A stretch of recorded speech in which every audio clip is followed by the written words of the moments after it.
अवधूत चिंतन श्री गुरुदेव दत्त नमो दत्त दत्तदेसी हो. दत्तगुजबाईनी यूट्यूब चॅनलच्या माध्यमातून आपण पाहत आहात दत्त महात्म्य ओवी निरूपण प्रवचन. दत्तदेसी योगेश दादा दाभाडे तुमच्या सोबत आहे. आणि आतापर्यंत आपण पहिल्या अध्यायातील जवळपास 35व्या ओवीपर्यंत अनेक माझे भाग श्रवण केलेले आहेत. आता आपण इथून पुढे 5-5 ओव्यांचे निरूपण करण्यासाठी जवळपास भरपूर कालावधी लागतो. त्यामुळे आपल्या दत्तदेसींचं असं म्हणणं आहे, मत आहे की किमान आम्हाला 10 मिनिटांपर्यंतचे व्हिडिओ पाहायला आवडतात. त्यापेक्षा जास्त आमचं मन काही रमत नाही, कारण की शॉर्ट व्हिडिओमुळं मन फार चंचल झाले. त्याला सेकंदाला नूतन पाहण्याची सवय लागलेली आहे. म्हणून आम्ही 10 मिनिटांपर्यंत व्हिडिओ पाहू शकतो. तर त्या अनुषंगाने आता इथून पुढचे जे काही व्हिडिओ असतील तर ते 2-2 ओव्यांचे निरूपण आपण प्रत्येक व्हिडिओमध्ये पाहणार आहोत. याची सर्व दत्तदेसीने नोंद घ्यावी. तर चला आजच्या प्रवचन रूपी सेवेसाठी दत्त महात्म्य ओवी निरूपणासाठी निवडलेल्या ज्या 2 ओव्या आहेत तर त्या दत्त महात्म्य परमपूज्य वासुदेवानंद सरस्वती स्वामी महाराज विरचित दत्त महात्म्य या ग्रंथातील पहिल्या अध्यायातील प्रथम अध्यायातील क्रमांक 36 ते 37 अशा 2 ओव्या आजच्या निरूपणासाठी निवडलेल्या आहेत. तर चला मग त्या ओव्या आपण सर्वप्रथम श्रवण करूयात. म्हणून या सावधान करावे भावे श्रवण, हे तृतीय भक्तीचे लक्षण आता सेवन अवधारा. मुळी स्वरूपाची एक ते कैसा सेव्य सेवक, उत्तमाधम भाव विवेक परी ठेविती लोक द्वैत भावी. अवधूत चिंतन श्री गुरुदेव दत्त श्री गुरु दत्तात्रयांच्या चरणी तथा श्री परमपूज्य वासुदेवानंद सरस्वती स्वामी महाराज यांच्या चरणी नतमस्तक होऊन आजच्या प्रवचन रूपी सेवेला सुरुवात करूयात. परमपूज्य वासुदेवानंद सरस्वती स्वामी महाराज प्रस्तुत प्राप्त प्रसंगी निवडलेल्या या दत्त महात्म्य प्रथम अध्यायातील ओवी क्रमांक 36 ते 37 या 2 ओव्यांच्या माध्यमातून या ठिकाणी भक्ती महात्म्याचं जे काही महत्व आहे तर ते विशद करत असताना या ठिकाणी सांगतायत की श्रवण भक्ती तुम्ही करता, गोष्ट ठीक आहे, मान्य. नवविधा भक्तीतील श्रवण भक्ती महान अशा प्रकारे गणली गेलेली आहे. परंतु ही भक्ती श्रेष्ठ गणली गेलेली आहे, पण याच्या मागे काही नियम सुद्धा आहेत. श्रवण भक्ती करत असताना भगवंताचं लीलांचं गुणवर्णनांचं श्रवण करत असताना भगवंताच्या स्तुतीपर जे जे काही कवना असतील, गीत असतील, अभंग असतील, वेगवेगळे पद असतील, स्तोत्र असतील, मंत्र असतील, अनेक प्रकारे श्रवण करता येतं. दत्तप्रभूंचं चरित्र असेल, ईश्वराचं चरित्र असेल, अशा विविध अंगाने श्रवणाच्या आपल्याला श्रवण या भक्तीचा विचार करता येईल. आणि मग श्रवण करायचंय गोष्ट खरी, परंतु कसं करायचं? म्हणून या सावधान. हे श्रवण जर आम्ही करायला गेलो ना, तर श्रवण करायला गेल्याच्या नंतर माणसाला सर्वप्रथम येते ती म्हणजे झोप. नाही बोलवली तरी येते. प्रवचन कीर्तन जर चालू असेल ना, तिला जर नको येऊ म्हटलं ना तरी ती आपल्या सोबत आल्याशिवाय राहत नाही, आणि ती म्हणजे झोप. आणि ही निद्रा, ही झोप श्रवण करण्यामध्ये अडथळा निर्माण करते. आणि म्हणून श्रवण करत असताना जर तुम्हाला निद्रा लागली तर तुमचा भ्रम जाणार नाही, परमपूज्य वासुदेवानंद सरस्वती स्वामी महाराज म्हणतात. आणि म्हणून या ठिकाणी त्या ओवीमध्ये म्हणतात, म्हणून या सावधान. श्रवण करायला गेलं की आपल्याला इतरांच्या उचापत्या करायला फार आवडतात. फार दिवसांनी गाठभेट होते. एरवी तसं आपण एकत्र जमत नाहीत, कारण की सर्वजण कामामध्ये व्यस्त असतात. आणि मग एक कीर्तनामध्ये कुठं काही कथा वगैरे चालू असेल, त्या ठिकाणी श्रवणाला जर एकत्र आपण जमलो ऐकण्यासाठी, भगवंताची कथा एकत्र जर जमलो तर आपल्याला गप्पा मारण्याचा मोह काय आवडत नाही. आणि म्हणून श्रवणाकडे, ज्या कामासाठी आपण आलोय त्या भगवत भक्तीच्या कार्याकडे आपण कुठेतरी दुर्लक्ष होतं, त्या कथेच्या श्रवणाकडे कुठेतरी दुर्लक्ष होतं. आणि आपण गप्पा छप्पा मारता मारता कथा राहते बाजूला आणि आपलीच कथा आपण एकमेकांपुढे मांडत असतो. कथेमध्ये आपल्या काही नसतं, त्याचे दुःख तो सांगतो, आपलं दुःख आपण त्याला सांगतो, दुसरं काही नसतं.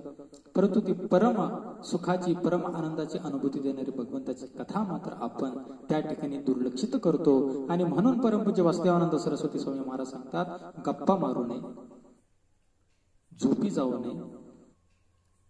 तर श्रवण करत असताना कथाकार जरी पुन्हा पुन्हा त्याच गोष्टी सांगत असेल किंवा आपण जरी पुन्हा पुन्हा त्या गोष्टी जरी ऐकलेल्या असल्या तरीही आपण आदराने ती कथा ऐकावी. श्रोत्यांनी वक्त्यावरती दोषारोप करू नये. गायन कसा गातो, तो मंत्र सप्तकामध्ये गातो, तार सप्तकामध्ये गातो किंवा वाजवणारा तालात वाजवतो की बेताल तो वाजवतो आहे, याकडे दुर्लक्ष करावं. तर तेथे जे जे काही चांगलं आहे तर त्या चांगल्या गोष्टीचा आनंद घ्यावा. जे जे काही कमतरता असेल, न्यून असेल तर त्याकडे तुम्ही दुर्लक्ष करावं, असं परमपूज्य वासुदेवानंदांचं या ठिकाणी मत आहे, मार्गदर्शन आहे. आणि म्हणून परमपूज्य वासुदेवानंद सरस्वती स्वामी महाराज या ठिकाणी सांगतायत की दत्तदेव आहे का, म्हणून सावधान.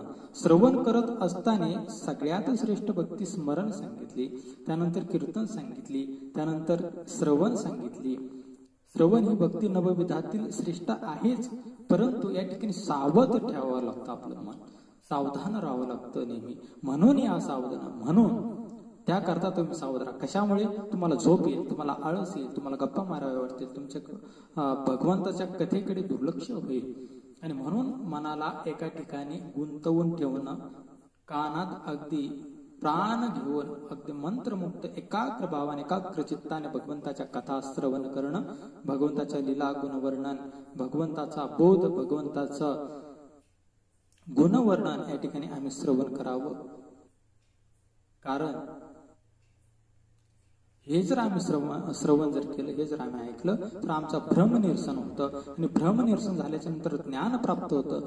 ज्ञान प्राप्त झाल्याच्या नंतर खरा माणसाला आनंदाचा मार्ग कळतो की सत्य नेमकं काय आहे, आनंद कुठं आहे, आणि माणूस आनंदी होतो. आणि म्हणून या ठिकाणी काय म्हणून या असं म्हटले. म्हणून या म्हणजे यापूर्वी काहीतरी सांगितलेलं आहे, तर ते हेच मागची व्हिडिओ तुम्ही सविस्तर बनवण्यासाठी पाहू शकता. म्हणून या सावधान करावे भावे श्रवण, हे तृतीय भक्तीचे लक्षण, आता सेवन अवधारा. सावध होऊन श्रवण भक्ती करावी, हे या तृतीय भक्तीचं म्हणजे तिसऱ्या क्रमांकाची जी श्रवण भक्ती, तर तिचं हे लक्षण आहे महत्वाचं. काय आहे? सावध होऊन. आपण नाही का त्याच्यामधल्या खोट्या मला सर्व काही माहिती, त्याच्यामधली गोपनीयता मला माहिती, त्यातील रहस्य मला माहिती. तर या श्रवण भक्तीतील रहस्य काय असेल ना, तर ते म्हणजे सावधानता, चित्ताची सावधानता. तुमचं मन सावध असलं पाहिजे ऐकण्यासाठी. म्हणून या सावधान करावे भावे श्रवण, असं या ठिकाणी परमपूज्य टेंबे स्वामी महाराज म्हणतायत. आणि हेच या भक्तीचं खरं लक्षण की सावध मन असलं पाहिजे. आणि आता मी तुम्हाला सेवन अवधारा, सेवन जी काही भक्ती आहे, पाद सेवन, भगवंताच्या भक्तीमधलं, नवविधा भक्तीमधलं चौथं सेवन नावाची भक्ती, तर ते मी तुम्हाला सांगतोय अवधारा. तुम्ही लक्ष द्या. मुळी स्वरूपची एक, तेथे कैसा सेव्य सेवक, उत्तमाधम भाव विवेक, परिठीविती लोक द्वैत भावी. द्वैत असणं म्हणजे भिन्नता, वेगवेगळं मानणं, याला म्हणायचं द्वैत भाव.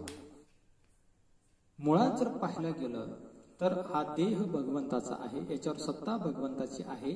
आणि ह्या देहाकडून शिवोहम शिवोहम, ज्यावेळेस बाळ जन्माला येतं त्यावेळेस ते म्हणतो कोहम, मी कोण आहे. नंतर त्याला सोहम, याची ज्यावेळेस दीक्षा गुरूंकडे भेटते त्यावेळेस तो शेवटी म्हणायला लागतो शिवोहम शिवोहम. आणि म्हणून या देहामध्येच भगवंत आहे. सेव्य आणि सेवक हे वेगळे नाहीत. ज्याची आपण सेवा करतो तो भगवंत, आणि सेवा करणारा सेवक हे काय वेगळे नसतातच. परमपूज्य वासुदेवानंद सरस्वती स्वामी महाराज, दत्त महाराज वेगळे नाहीतच. नारायण स्वामी, दत्त महाराज वेगळे नाहीतच. नृसिंहवाडीला परमपूज्य नारायण स्वामींची सर्वप्रथम पूजा होते आणि नंतरच दत्त महाराजांची होते. दत्त महाराजांनी दंडकच घालून दिला, माझ्या भक्ताच्या आधी सेवा. ते भक्त तेवढे महान होते. एक दिवस परमपूज्य नारायण स्वामी महाराज पंचोपचार आपलं मानसोपचार श्री गुरुदेव दत्तात्रयांना, श्री गुरु नरसिंह सरस्वती स्वामी महाराज नरसिंहवाडी कृष्ण पंचगंगा संगमावरती त्या मनोहर पादुकाच्या पुढे बसलेले आहेत आणि नारायण स्वामी मानसोपचाराने सर्व काही द्रव्य असेल, वेगवेगळ्या प्रकारचे रत्न असतील, वेगवेगळ्या प्रकारचे अलंकार असतील तर ते दत्तप्रभूंना अर्पण करत होते. एक दिवस काय झालं, एवढे अलंकार कुठे असतात हो आपल्याकडे गरीब भक्तांकडे, परंतु मानस उपचार ज्याला आपण म्हणतो की मनानेच अर्पण करणं, डोळे लावावे आणि एक कल्पना करावी थोडक्यात, आणि त्याला म्हणायचं मानसोपचार. आणि या मानसोपचाराने नारायण स्वामी महाराज भगवंताला अनेक वेगवेगळ्या प्रकारचं पक्वान्न भोजन त्या ठिकाणी द्यायचे. देव मामलेदारांची सुद्धा एक कथा आहे, स्वामी महाराजांना ते द्यायचे. विविध कथा आहेत, किती सांगावे तुम्हाला, असो नारायण स्वामींचा ऐका. आणि अशीच मानसोपचार करत असताना एक दिवस असं झालं, जी अंगठी असते हातामध्ये घालण्याची अंगठी, तर ती अंगठी विसरली दत्तप्रभूंना अर्पण करण्याची. आणि नारायण स्वामींचे मानसोपचार पूर्ण झाले आणि ती पूजा पूर्ण झाल्याच्या नंतर त्यांनी डोळे उघडून पाहिलं तर जी काही पूजेची थाळी होती नारायण स्वामी महाराजांची, खरोखरचे ते अलंकार होते का? नाही, मनाने कल्पनेने ते भगवंताला अर्पण करत होते. परंतु त्या दिवशी झालं असं की ती अंगठी जी आहे ती मानसोपचारामध्ये ते अर्पण करायची विसरली नारायण स्वामींची.